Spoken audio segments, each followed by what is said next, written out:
les massages à Chiang Mai en Thaïlande. Donc c'est une ville que j'ai eu l'occasion de faire une fois et j'y retournerai avec plaisir car c'est une très belle ville au nord de la Thaïlande. Un peu en altitude avec un temps assez agréable, ça dépend des périodes évidemment. Il y a des périodes où c'est assez pollué avec les feux de forêt par exemple. Mais il manque aussi la mer malheureusement, mais c'est une autre atmosphère, mais ça reste la Thaïlande. Et on y trouve énormément de choix de petits salons de massage par exemple pour se reposer entre les longues balades possibles. C'est plutôt calme hein, par rapport aux autres villes touristiques, mais c'est très intéressant. Et les tarifs sont parmi les moins chers du pays, c'est ça qui est intéressant. Donc avant de se plonger dans les plaisirs sensoriels de Chiang Mai, allons parler un peu des arnaques possibles qui pourraient gâcher le voyage, hein. Donc Chiang Mai avec son charme ancestral est aussi un terrain fertile pour les escrocs, hein. Même si c'est moins méchant que dans d'autres pays, la Thaïlande ça reste quand même, c'est quand même, on vous arnaque mais très gentiment, hein. Surtout quand il s'agit de services érotiques et sensuels. Donc d'abord se méfier des offres un peu trop alléchantes hein, qui promettent des massages érotiques à des prix dérisoires, ainsi que les démarchages sans retour aux clients au préalable.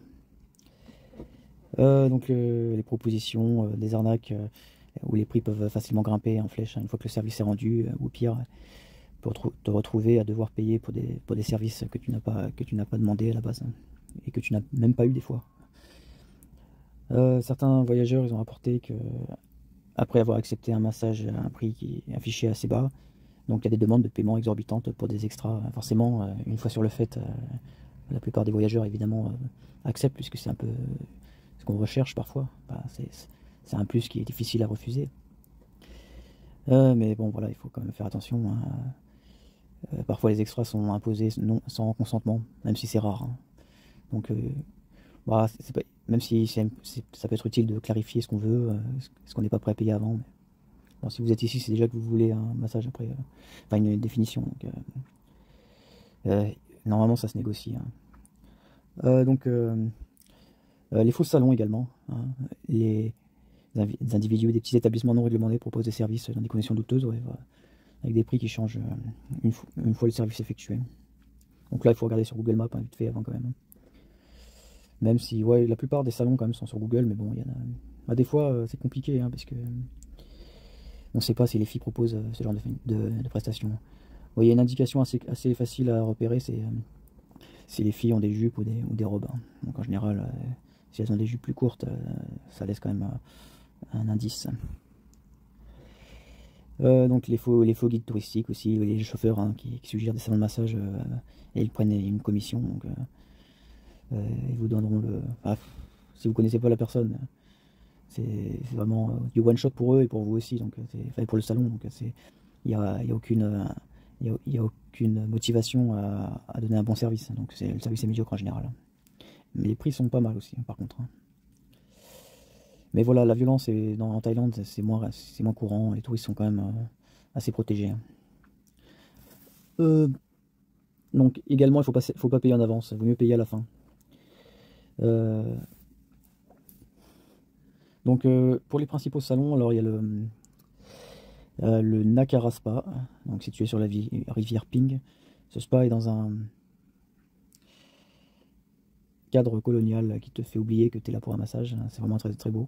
Les prix c'est autour de 60, à partir de 60 euros pour une heure. Les retours sont bons. Attention, c'est surtout du côté bien-être, pas érotique. Les voyageurs n'ont pas signalé d'arnaque ici, mais c'est pas non plus le spot pour croiser les beautés locales dans le contexte érotique. Donc il y a peut-être des possibilités, mais c'est pas certain.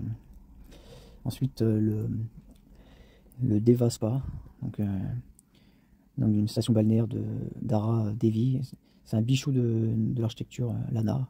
Les massages peuvent coûter un peu plus cher à partir de 80 euros, mais la qualité est au rendez-vous. Par contre, c'est du massage traditionnel, hein. Je commence par ça, hein,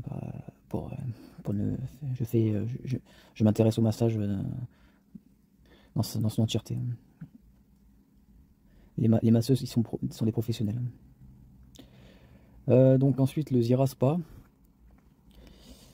donc en plein cœur de Chiang Mai, spa moderne et traditionnel.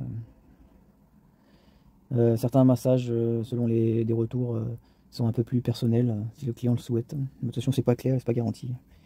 Et bon, oui, globalement, il n'y a pas de mauvaise surprise, hein. Et les masseuses sont réputées avoir du charme. Le Lila Thai Massage, c'est pas un côté social intéressant car il emploie des femmes sorties de prison de Chiang Mai. C'est vrai que ça peut être curieux, hein. Après, les prisonnières de Thaïlande sont moins violentes qu'en France, hein, je pense, hein. Vous inquiétez pas. Même si elles sont quand même assez costauds, quand même, hein, les Thaïlandaises. Malheureusement, ils abusent un peu trop sur le sucre. C'est dommage, hein. Donc, les prix sont assez corrects, entre 30 et 50 euros. C'est pas un spot pour les massages érotiques, mais il y a des possibilités de finition. Mais bon, beaucoup de salons, il faut regarder sur Google, hein. Il y a certains clients mentionnent les finitions. Moi, en tout cas, quand j'y passe, d'ailleurs, hein, si je suis parfois sur Google Maps, n'hésitez pas à mettre un like, hein, quand vous voyez mes avis, hein. Parce que je le mentionne discrètement et en français en plus, s'il y a des finitions. Ensuite, un Antara Spa, un salon luxe, avec des soins à partir de 60 euros. Donc, par contre, c'est moins érotique.